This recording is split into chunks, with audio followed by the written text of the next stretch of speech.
And then I say to people, how many different emotions is it possible for a human being to recognize? Most people go, I don't know, 50, maybe 100, 34,000. Before we dive into this week's episode, let's talk about a brand we both genuinely love, Cytoplan. You've probably heard us mention them before, and that's because their supplements are next level. Yes, Cytoplan has been part of my routine for a while now. They just get it when it comes to health. Their whole approach is rooted in science and totally in tune with nature. Exactly. Their formulas are bioeffective, which basically means the nutrients are in forms your body actually recognizes and uses properly and at the appropriate levels. Cytoplan is used and trusted by health practitioners across the country. Their formulas are developed by nutritional therapists and backed by over 3 decades of clinical insight. You really can feel the quality when you take them. Plus, it's not just about what's in the bottle, it's the mission behind it too. Cytoplan is 100% owned by a charitable foundation, which means everything they do is about helping people live well for longer. It's not about trends or quick fixes, it's about real, lasting health. That is so wonderful to know.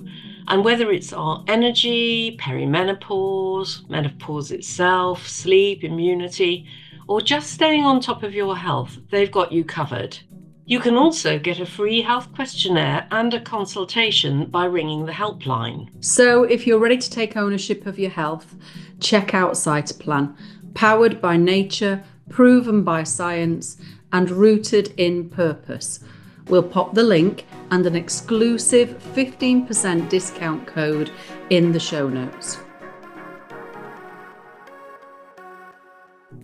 Hello, I'm Karen Mellors. Hello there, I'm Dr. Rosy Daniel. You've just tuned in to Alive and Loving It, and we're here to help you bring joy and energy back to your life.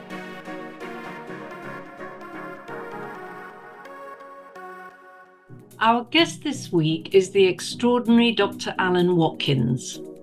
I view Alan as Britain's leading mind-body doctor who studied medicine, went on to do a degree in psychology and another degree in immunology so that he fully understood the world of the mind-body connection.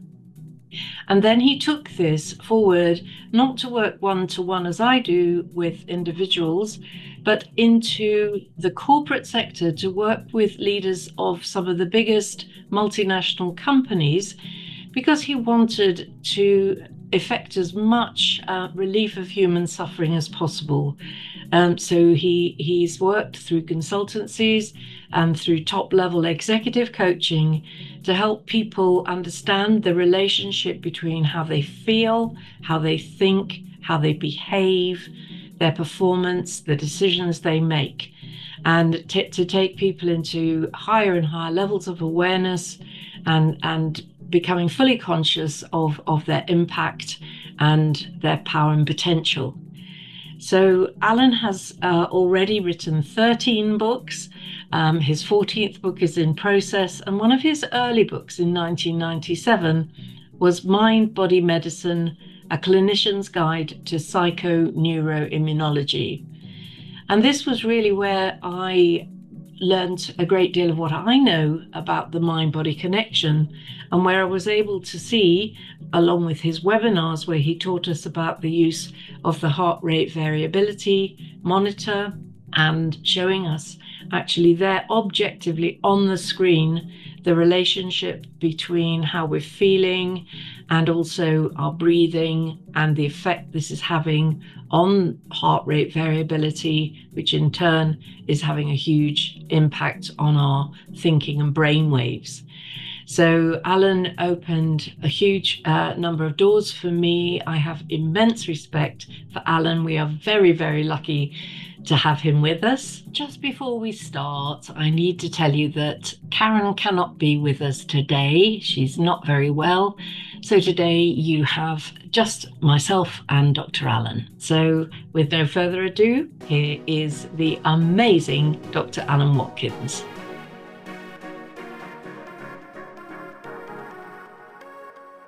So here we are with Alan. Welcome, Alan. Well, it's lovely to be with you, Rosy. It's always fun chatting to you. I'm sure we're going to have a very interesting conversation. Yeah, well, we feel very, very lucky to have you, Alan. Alan and I met, we think, in the early 90s.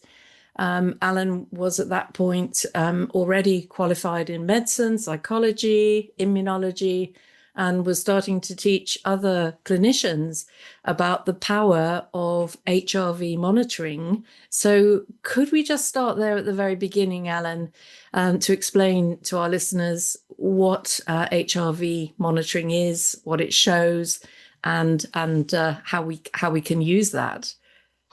Yeah, so most people at some point in their life have been to the doctor and he's taken your pulse rate. And when doctors do that, they count how many times your wrist pulses, as it were, over 15 seconds, and then scale it up to how many beats per minute. But when they're doing that, they're sort of taking an average and they're ignoring the fact that actually how fast our heart beats, whether it's 60 beats per minute or 80 beats per minute, varies every single beat.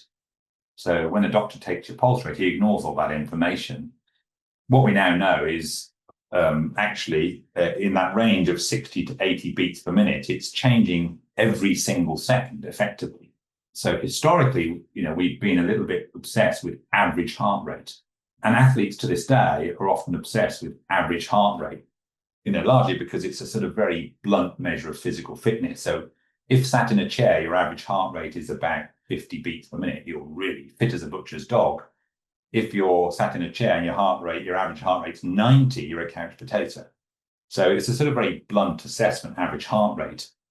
But there are now about 40,000 medical papers in the scientific literature looking at heart rate variability rather than average heart rate. And heart rate variability is the moment-to-moment variation. So if you look at somebody's heart rate every single second, it varies, 72, 68, 55, 73, 84, 92, 52, 70, every single beat. So how we calculate that medically is you just look at where a heartbeat occurs, what's the distance between that heartbeat and the next heartbeat, and you measure the distance. So you're basically measuring the space between beats. And based on the space between two beats, you can estimate the heart rate. And that changes every single beat because the beats get closer together as your heart speeds up and they get further apart as your heart slows down. So our heart rate is speeding up and slowing down. Now, the interest in this started in the sort of 50s. So anybody listening who has children will have experienced this measurement of heart rate variability in labor, because you measure the fluctuations in a baby's heart rate when a woman's in labor, because we've known since the sort of mid-50s is if the variance, which is a sign of health, if the baby's heart rate fluctuation starts to flatten and it loses its variability, either the baby's gone to sleep, in which case you prod the belly a bit and it wakes up and comes back to normal, or if that doesn't work, it's a sign of fetal distress in labor. And actually, it was then found that it's actually a predictor of fetal mortality. So we've known since roughly the 50s that actually it's a really useful thing to measure in labor. And then in the 70s, an Australian physician looked at people who were having heart attacks, and he wondered whether actually does this heart rate variability help us for the commonest reason people be admitted to the hospital with a heart attack, does it help with heart attack? And they discovered it actually does. People who lose that variability are less likely to get home and more likely to die in hospital if they lose the variability. So it was known since the mid-70s to predict adult mortality, not just infant mortality, after a heart attack.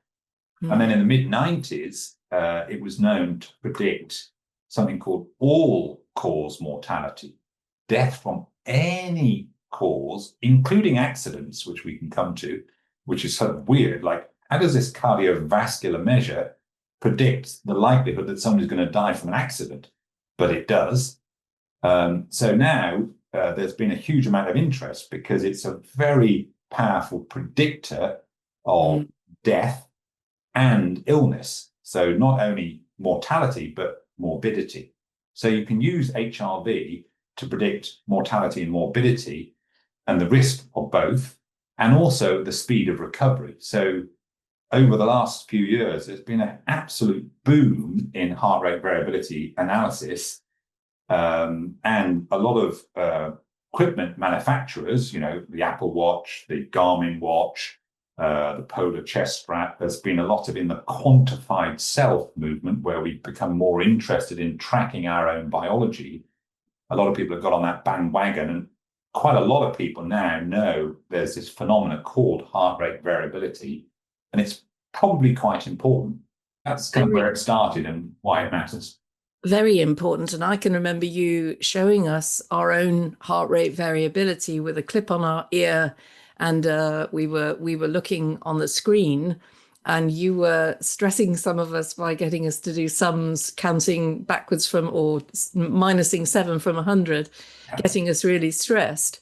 And we were seeing that this wave, instead of being a lovely smooth sinus heart rate variability where you were saying we were in coherence, it was sending it completely higgledy-piggledy. But you were also showing us how we could breathe our way back into coherence, and how we could emote our way back into coherence by thinking of something or somebody that we loved. And you were explaining that because the electrical heart wave amplitude is some 50 times bigger than the EEG, the encephalogram, or the output from our brain waves, that when the heart variability is scrambled, that we're scrambling our brain waves. And you got us to do some beautiful exercises. I can remember it very clearly, where you got us to think about a problem from our normal state of mind, and then once we were in coherence, and to think about a relationship situation when we're out of coherence and in, and a creative challenge when we were in and out of coherence. And the difference was incredible, just in one afternoon workshop.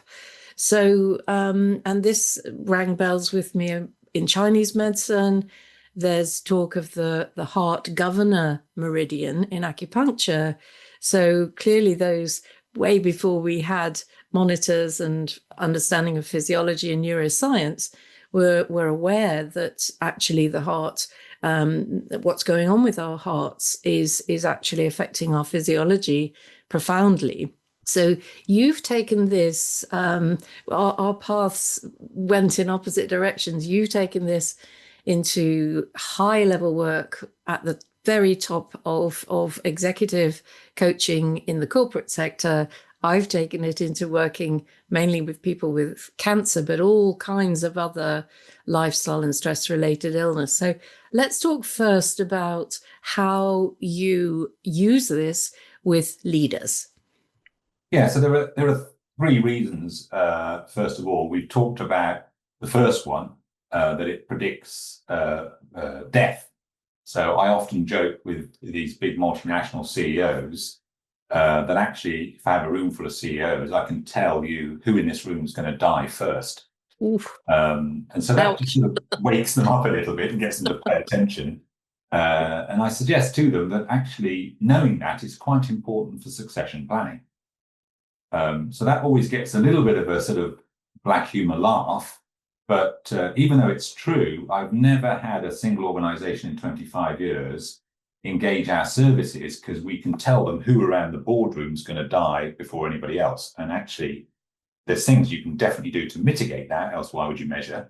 But that's the first reason. But nobody ever buys for that reason, Rosy. That's sort of interesting. It's kind of like a medical kind of curiosity that it can predict illness and death. But in the corporate sector, they largely ignore that. Even though it's unbelievably important, it's largely ignored. So then I go, okay, now running a big multinational business is exhausting. I mean, it's complicated and difficult and challenging and so on. So actually, one of the things that you can extract from measuring heart rate variability for 24 to 72 hours is you can quantify how much energy somebody's got to do their job.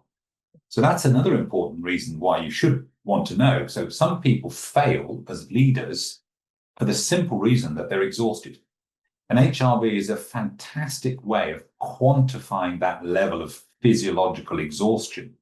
And what's interesting, having done this for 25 years, is most leaders are wildly inaccurate. So we hear leaders going, oh, I'm completely exhausted. And then you measure their HRV and it's not true. Or the opposite, where they go, oh, like I'm really full of beans. And you measure the HRV and they're at the second centile, like they're literally running on fumes. So we can use it to quantify how much energy somebody has or has not. So that's much more interesting. But the main reason that people often engage our services is that you alluded to, that third reason is HRV alters the quality of your consciousness, the quality of your mind, the quality of your thinking. And that's essentially why people get paid the big bucks. Why people get promoted is they're just smarter, faster, come up with better ideas. Not always, but most of the time. And if you do that, you'll get promoted because you're coming up with better stuff. And so that's the one they tend to lock onto. And the reason, exactly as you described, that when somebody's stressed or under pressure, the biology goes into chaos. So a signal, an electrical signal comes from the heart to the brain. It shuts down your frontal cortex and you can't think clearly. That's a basic biological phenomena that goes back 200,000 years. I mean, that's what saved our life when we were wandering across the prairie and a bear comes out from behind the rock. You need a mechanism, or humans needed a mechanism shutting off clever thinking, because if you try and be clever in that moment, you're lunch. The bear will eat you. So we developed this chaos, shuts your brain down, whereas if you're stood there trying to be smart, is that the brown, all the grey bit? Has he noticed me? He'll eat you. So we developed this sort of chaos induction, shuts down your frontal cortex, and your thinking becomes binary, fight, flight, or play dead. That's the only choice. So, and we've got this, here we are 200,000 years later, we still have the same mechanism. So when we're in our offices and our jobs trying to solve, international supply chain issues or whatever it is they're dealing with, if they feel slightly stressed or pressurized, chaotic biology comes in, the brain shuts down, and they say something stupid, just like they're on The Weakest Link or Family Fortunes. They blurt out a silly answer, and oftentimes, because their brain's shut down, they don't know they're talking nonsense. Why? Because their brain's shut down. So they're trapped to sort of catch-22 brain inhibition. So in working with leaders, our view is that the reason I left medicine and work with big corporates is to try and reduce human suffering. It's just a different type of suffering. So you're dealing with cancer patients and people who have physical suffering. I'm dealing with poor quality leadership, which often creates financial suffering. People get sacked if the company is run badly, or psychological suffering. It's still suffering. So we're both working in the field of human suffering, if you will, and trying to make things better. So that's been a divergence. You've gone in the physical, I've gone more in the sort of economic and psychological suffering. And HRV is incredibly useful. So in working with leaders, is if you can stop them shutting their own brain down or having what we call a do-it-yourself lobotomy. People lobotomize themselves all the time. So if we can stop leaders doing that, they'll make better decisions, more compassionate decisions, more inclusive decisions, more sensitive decisions. It's better for themselves, better for their team, better for their organization, better for the customer, better for society. You have made an amazing offering called the Complete Energy Audit. Your company is now called Complete. And one of the things I loved when learning from you was this idea of coherence. You talked about, okay, so we get the heart into a coherent state, and that is actually, so our physiology is coherent, and then our psychology is coherent, and then our cognition is coherent. And it started to ring for me with this almost the idea of, you called it complete coherence. I would call that being in the Tao, when we come to that place where actually we have advanced ability to know, actually, and often to know more than we know that we know, because we seem to start accessing higher intelligence and perhaps collective consciousness and perhaps beyond. And I love your idea of this, the quantified self.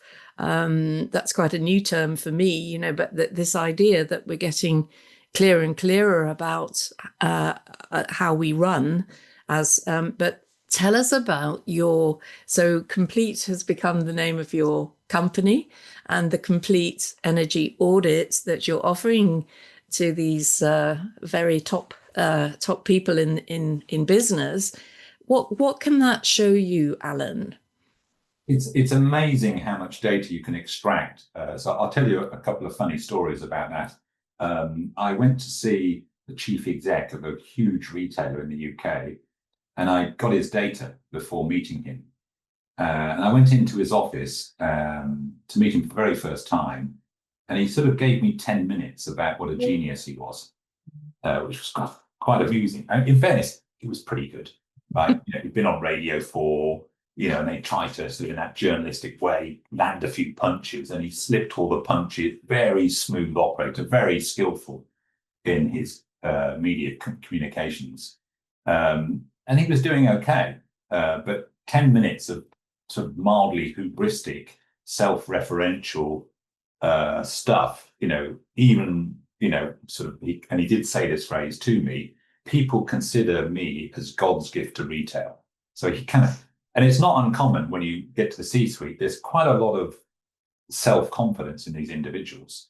And so I listened to this until he eventually ran out of steam after he even started getting bored with his own story. And I said, look, let's just assume all of that's true. Let's just assume, for the sake of argument, that you are God's gift to retail. But if you're so smart, I only have one question. And he said, what's that? I said, why is your data at the second centile? Why have 98% of my database of people just like you got better physiology than you if you're such a genius? And he was rendered dumbstruck. He literally had no answer. But possibly the first time in his life, he didn't know what to say. And so that created an opening. So what we're often using this complete energy audit to, it's kind of like a wake-up call. Because when you're dealing with these people that are running these great big companies, there's quite a lot of evidence that they're winning. So in their world, they look around and they think, well, I think I'm the smartest person in this room, and you know, I'm getting paid the big bucks, and we're doing okay, and this must be the top level of human functioning. And there's pretty good evidence to suggest, to reinforce that view of that self-image. And so if we don't wake them up to the fact that there's something else going on, then there's no change, there's no development, there's no improvement. And so we use sometimes this CEA, or complete energy audit, as a wake-up call. Okay, look, I know there's plenty of evidence that you're doing pretty well, and maybe you are, maybe you aren't God's gift to retail, but there's something going on. It's a bit like you're driving a Ferrari and the petrol light's blinking orange and you haven't noticed. Right, you're about right. to run out of steam. I've got the data, and it's not my opinion, it's not my subjective view of who you are. This is comparing you to, you know, 2,000 people just like you that we've measured over the last 25 years. The light's on orange, you're about to hit the brick wall. You haven't spotted it.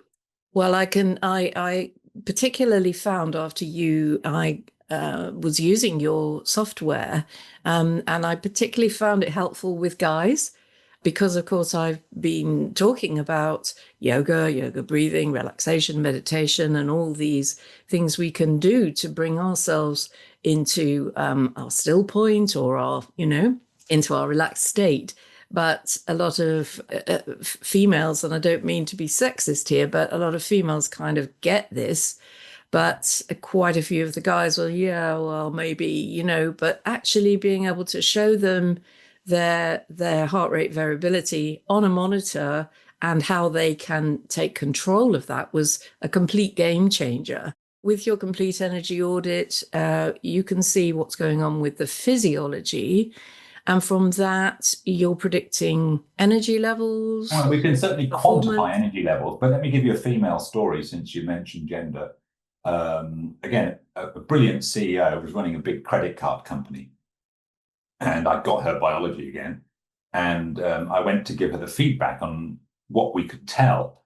And at the beginning of the coaching program, before we started coaching her, what we could tell just looking at her biology. And it's a true story. I said to her, look, before we start the coaching, I said, how's your history A level going? And she goes, what? How do you know I'm doing a history A level? I said, but you are, aren't you? She said, well, actually I am, but how do you know that? I said, oh, I can see it in your biology. That completely struck her, right? That was her wake-up call, right? And she said, I don't believe you. There's no, you can see my history A level in my, no, you can't see a history A level in my biology. I mean, how on earth? Well, I said, look, one of the things we can extract from analyzing this variability is how much adrenaline is in your system. Now, in normal functioning, we run high adrenalines during the day when we're charging around doing our job. And then when we sit home in the evening and relax a bit, the adrenaline level's lower. And when we're asleep, it's very low. That's what it should look like normally. But in you, those first 2 hours of sleep, you have this enormous adrenaline surge, which is higher than it is during the day. It's like your head touches the pillow and you immediately start burning fuel in those first 2 hours. Now, we've seen that quite a few times, and this is very typical of people who we call retrospective. So their head touches the pillow, they start to review their whole day in the first couple of hours. And I said, you're a woman of 52. You're a very bright woman of 52. And you have no kids, so you'll have a bit of time on your hands because you've got no kids. You're very bright. So a bright woman with time on her hands is going to be doing an exam, and given this retrospective pattern, it's going to be a history exam. It's a simple deduction. Fantastic. Well, amazing. Well, I can remember you saying that when you are looking at a heart rate variability trace, you likened yourself to standing on the top of a cliff, looking out at the sea, Yes. being able to see the currents, the tide, the currents, the way the wind was blowing, Yes. the eddies around the rocks. With your level of sophistication, looking at a trace like this, you can pick up huge amounts of information. Yeah. And I think you're saying that you can therefore deduce how much resilience somebody's got. So with all this data about performance and resilience and energy levels, what's the intervention you're making with these people? Right. So what we do is when we deconstruct that, it is exactly the metaphor of looking across an ocean is because most people have watched the sea. And most people will see that when they look, they'll see the froth, which is largely due to the wind. If it's a strong windy day, you'll see lots of froth, and the wind's causing that. And then you'll see a tide over 24 hours, largely caused by the moon. So what's causing the waves to hit the beach and a tide is different than what's causing the froth. And so it is with our biology, is different things when you watch the sea. What causes the swell? What causes the waves to hit the beach every 7 seconds is different from the tide. And so if you watch the sea, there's lots of different complex things happening at the same time. And so it is with our heart rate variability. Now, if you understand how these patterns are created with some clever mathematics called fast Fourier transformation, you deconstruct the complexity of our HRV, our heart rate variability, and you work backwards, and you can tell about different aspects. So, for example, you can tell about the robustness of the sympathetic nervous system, the adrenaline side, its balancer, the parasympathetic. So you could think of this in the human system as the accelerator and the brakes. You can also tell about motivation. You can tell about endurance, underpinned by different hormones. So we look at sort of 7 different, what we call fuel tanks. So we're basically deconstructing what is quite a complex data set, like the ocean, the movement in the water of the ocean, and accurately identifying, look, have they got too much adrenaline, too little adrenaline? Is the adrenaline on at the wrong time of the day or night, like that credit card CEO? Have they got too much brakes, too little brakes? Have they got too much endurance, not enough endurance? Or whatever. Are they too short term, too long? So we can mathematically deconstruct this complex signal and give them really precise feedback about which bit of your system. So it's like an MOT. It's a human MOT.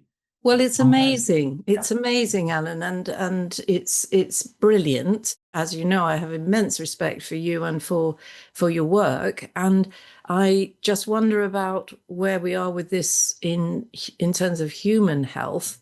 I see a lot of people who are what I call very high-level self-stressors, people who are perennially putting everybody else first and are other focused. So they almost have no, well, the level of self-care is low because it's all going to other people. But I also see people who are permanently in a state of anxiety and depression, and that almost where they never come out of sympathetic nervous system alert, fight and flight. And I think that's particularly relevant in chronic fatigue states. Yeah. But if we just sort of step back and look at society as a whole and the level of stress that we're living in now with the high expectations and the media drive to make us all more glamorous and more this, more that, more the other, the ambitions that we set ourselves. What I wonder is, in your opinion, how big a contributor stress is to lifestyle illnesses, cancer, heart, diabetes. Because if you look on the CR UK site about the causes of cancer, stress isn't mentioned at all. But I've come to see cancer really as an immune deficiency illness, and a lot to do with people being in such high-level chronic stress. Yeah. And by the way, this isn't my opinion. This is the opinion of science. If you read it without bias, overwhelmingly, tons and tons, thousands and thousands of research papers who refute the fake news of it's nothing to do with cancer, it's nothing to do with heart disease. There's overwhelming evidence that it's absolutely central. In fact, there's this lovely phrase that dysregulated emotion is the superhighway to all diseases of modern society. So if you run the stress hormone, the body's primary stress hormone, as many people might know, is cortisol. Now, the body produces an antidote to that, a molecule called DHEA. That's the molecule that makes testosterone in men and estrogen in women. And there's a balance between cortisol, the stress hormone, and DHEA, its antidote. So if people live in a unregulated emotional state, in terms of negative emotions, anxiety, depression, worry, concern, frustration, disappointment, loneliness, or whatever it is, they naturally run a very high cortisol and a low DHEA. Now, a high cortisol and a low DHEA is the best predictor of accelerated aging, cancer, senile dementia, obesity, diabetes, and heart disease. As a biological marker, that ratio, high cortisol, low DHEA, predicts all those things. And there's tons and tons of data. So it's kind of ironic that you go on these cancer websites and they don't even mention it. And the same, by the way, the American Heart Association refuses to mention that stress is a factor. Why? Because they're so worried about the litigation that might flow, that if this company I'm working for was stressing me out, I sue them, and therefore we can't mention the number one risk factor for modern disease because of litigation. Therefore, we never really solved the problem. So, as you know, what we believe as doctors about the causes of heart disease is based on the Framingham research data, which started in the late 40s. So after post-World War II, we removed infectious disease as the number one killer because we were able to refine penicillin, and then antibiotics became widespread. Up until that time, if you got a tooth abscess, you could die. So we completely changed society when we got antibiotics and the widespread use and industrialization of antibiotics. So that took infectious disease off the table. The number one killer then became heart disease. But in the late 40s, nobody understood what caused it. So there was a study set up in a small leafy town outside of Boston by people at Harvard to figure out, well, what causes heart disease? Nobody knew. But what they didn't realize when they set those studies up is Framingham is not representative of America. The divorce rate in Framingham, when they started that study, was 2%. 2%, Rosy, right? The national average at that time in the late 40s was 10%. There was full employment in Framingham. people who were born in Framingham, lived in Framingham, died in Framingham. They were employed. There was massive social cohesion. People were educated to tertiary levels. Most people had jobs. And so there was no loneliness or isolation or educational failure or depression or anxiety at all. So when you remove all of those markers of stress off the table, what do you find that causes heart disease? Smoking, diabetes, age, Right. all of what are now called the risk factors. So that became the perceived wisdom. Now, there's a great book. Again, this is not, just go and read the literature. People who don't recognize stress as a factor just haven't either, they've read the literature and they're deliberately ignoring it for whatever reason, or they just haven't read the literature.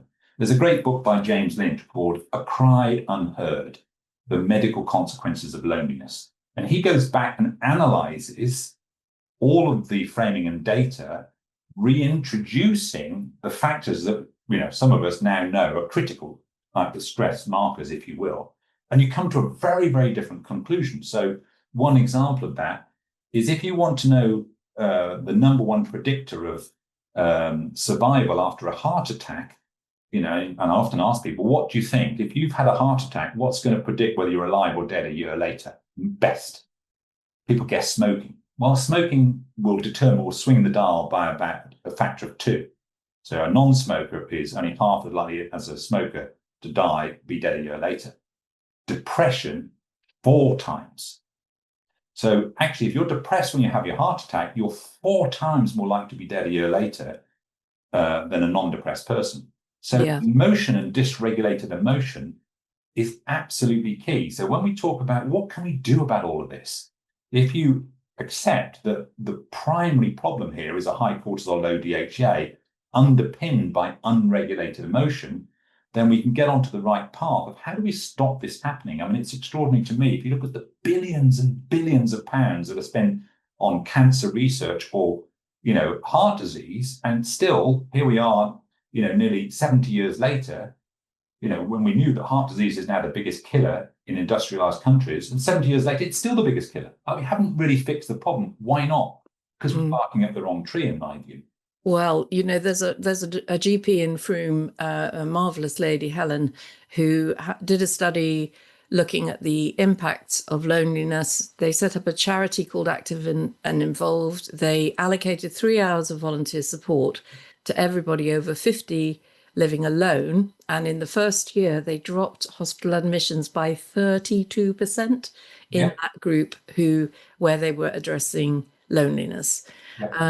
So you talk about self-regulation. So, people listening may feel, well, I am that person. I am lonely. I am depressed. Oh, and by the way, this last summer, I had a paper published about making the case for health coaching, the integration into oncology. And again, to agree with your point, the finding is that people who are anxious and depressed do get more cancer. People who are anxious and depressed when they have cancer have more recurrence and earlier mortality. And guess what? Health coaching can reverse that anxiety and depression, because what we do as health coaches is we help people remember what turns me on, what excites me, what am I passionate about?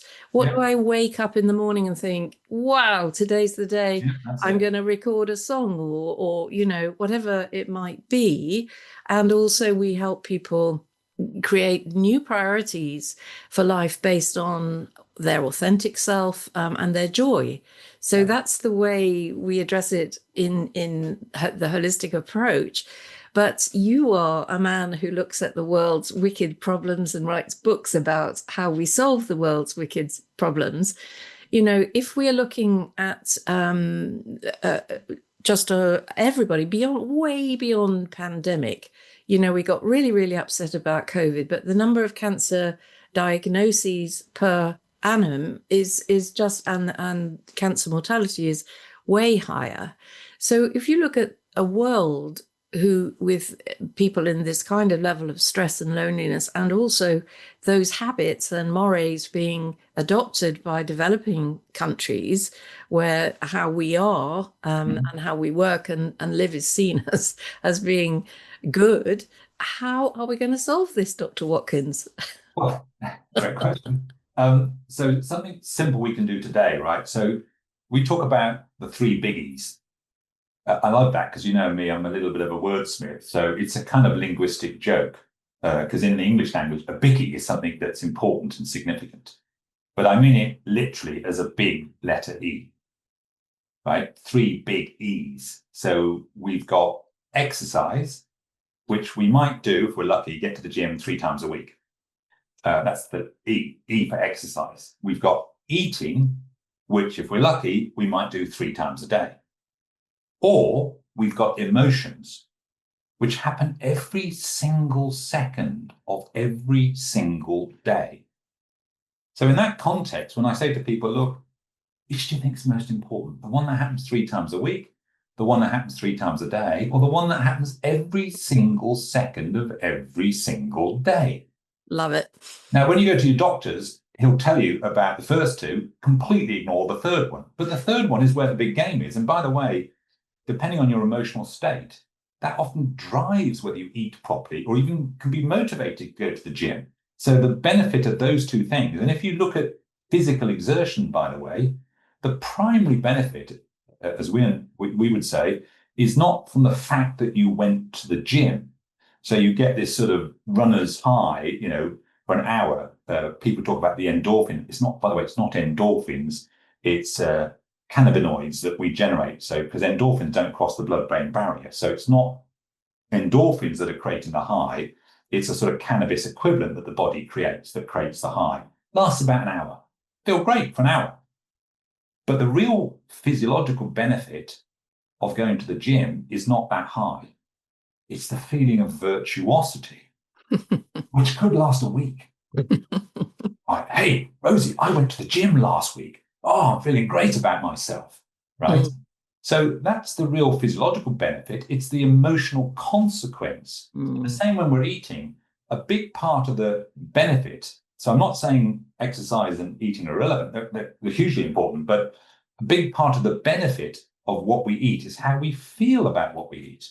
Yeah. So the negative consequence of a Black Forest gâteau are virtually physiologically zero.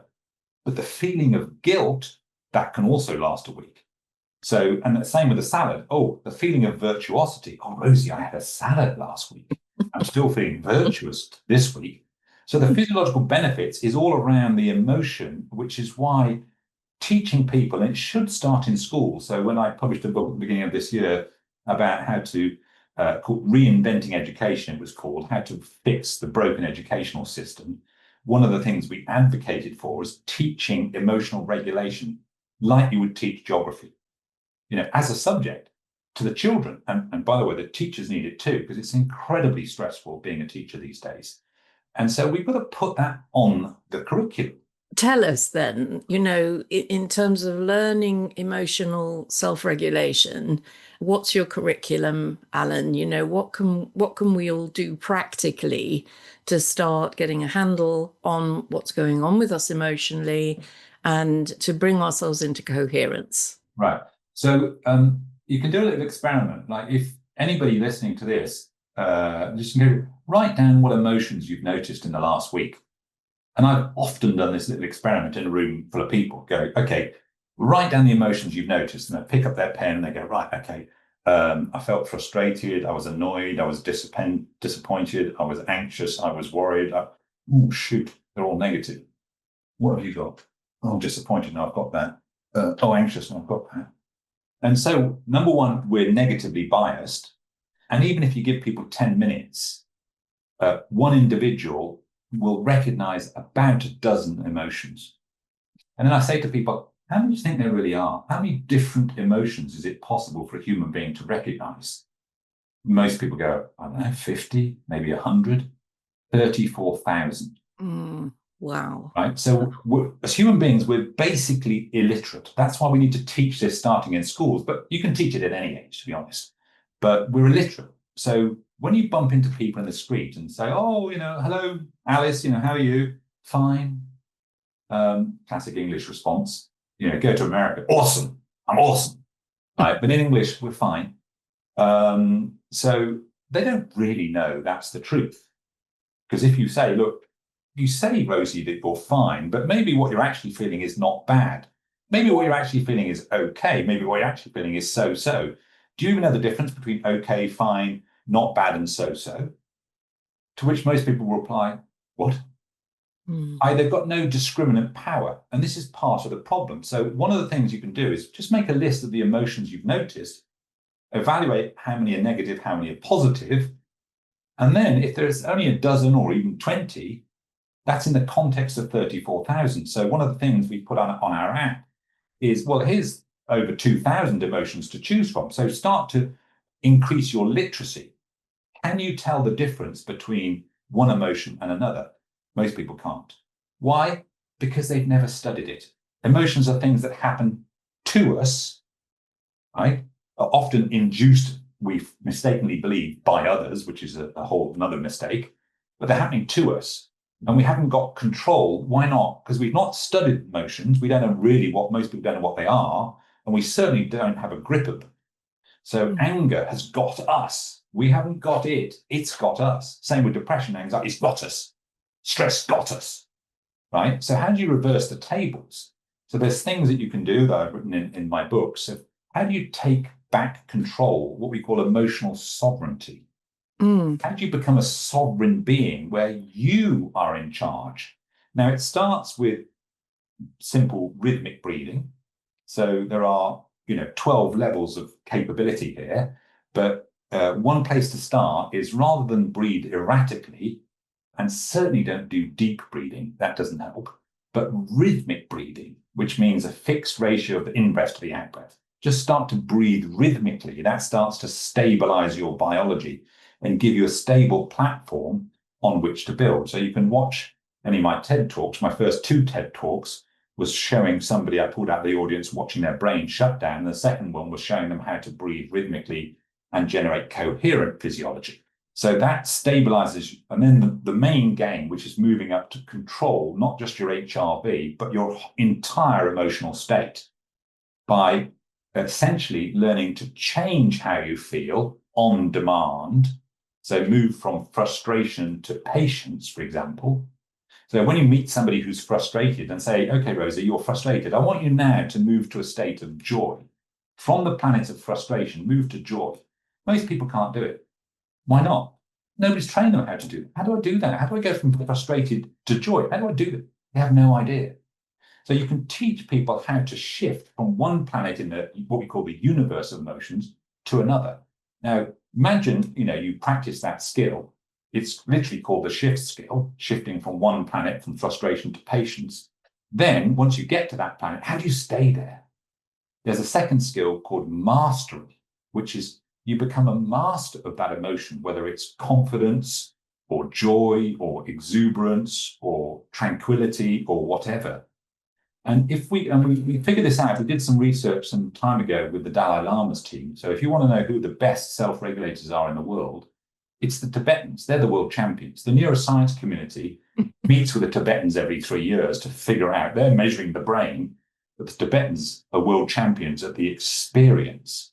So when they meet to swap data sets, the contemplative sciences, if you like, meet the neurosciences, and they compare notes, the Tibetans are world champions at this stuff. I mean, Tibet is a very interesting country. It's not got any tech companies. It's not got any multinationals. The most advanced technology in Tibet is yak butter. That's all they've generated. But they are world champions in self-regulation. So you go and speak to those, and we did some research with them, and they rehearse feeling these positive emotional states. So Matthew Ricard, who's the right-hand man to the Dalai Lama, rehearses compassion. And he was on the front of Time magazine as the happiest man on earth. And they measured his brainwave, and the left prefrontal cortex lights up when you're in a positive emotional state. And if you look at the normal population, there's a sort of normal distribution where some people are a bit miserable are rightward skewed, some people are somewhere in the middle, and a few people are on the leftwards. And then Matthew, 4.5 standard deviations from the norm.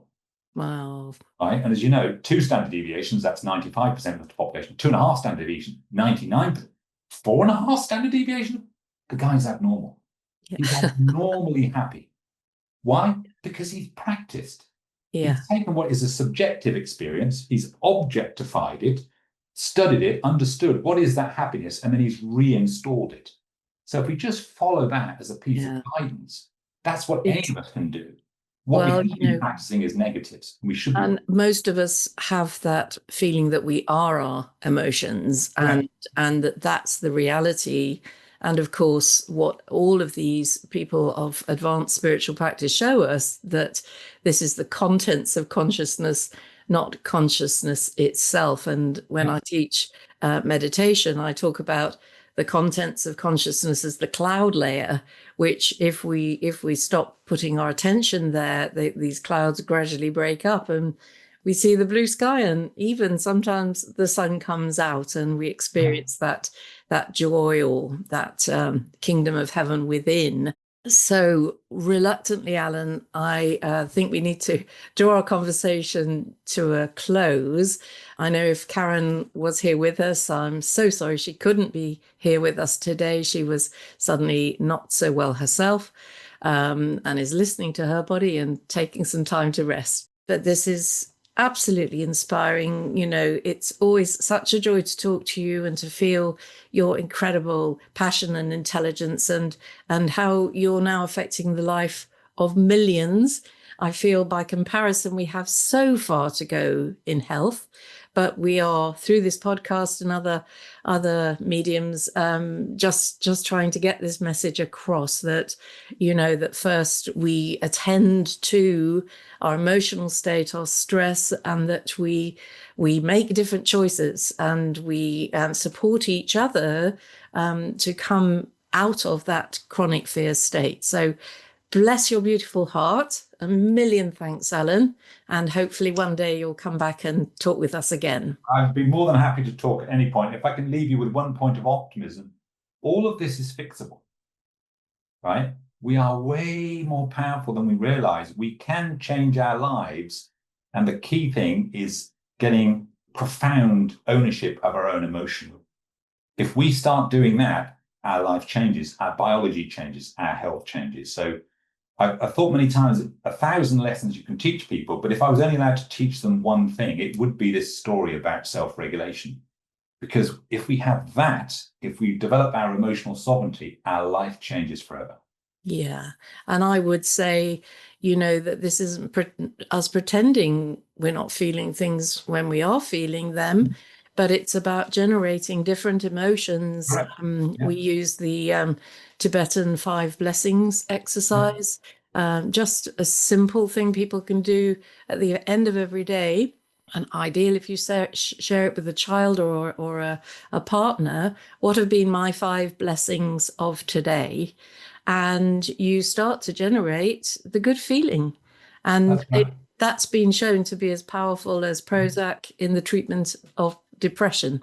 That's right. It changes your biology. It ups your DHEA and drops your cortisol. I mean, there are biological consequences. I did all of that with my kids when I've got 4 boys, you know, growing up. Simple things. You can change your life starting today. Simple practice. So that's what I would encourage listeners to do, is just start studying these things. There is a massive amount you can do to change your life. Just simple, everyday practice. Great. Well, my DHEA is right up there now, Alan. Thank you so much. My pleasure, my darling. Great. Bye-bye. Thank you so much for joining us on this episode of Alive and Loving It. We really hope that today's conversation has sparked your passion and showed you ways to open up into the vibrant life that's possible for you. Absolutely, Rosy. I mean, we do have to remember that transformation begins with love, and that is self-love, love for others, and love for our beautiful planet. When you embrace love and you just allow yourself to receive as much as you give, you unlock the fullest potential of your life. That is the truth, Karen. And we're here to support you every step of the way on your journey. So if you enjoyed what you heard today, please join our community and check out our trainings and our services, such as my Dr. Rosy Daniel Clinic and Karen's beautiful women's circles and retreats, and the events where we can all go deeper together. And do please send us your feedback. We want to hear your ideas for the podcast. who you'd like us to interview, and the questions you want us to ask and get answered. Through the contact page on our website, just go to aliveandlovingit.org. I've really enjoyed reading them. But when you're there, be sure to sign up for our newsletter and updates. And what about following us on Instagram as well? We are at Alive and Loving It Community. Once you've signed up to the newsletter, you'll receive extra notes from today's show and more inspiration to help you live your most vibrant life. Thank you for being with us. Keep shining, stay true to yourself, and remember, this is your time to live your fullest, healthiest life. So until next time, keep doing what you love most in life. I know Rosy and I will be. We're so excited to connect with you on the next episode of Alive and Loving It, and we welcome you with open hearts to our Alive and Loving It community.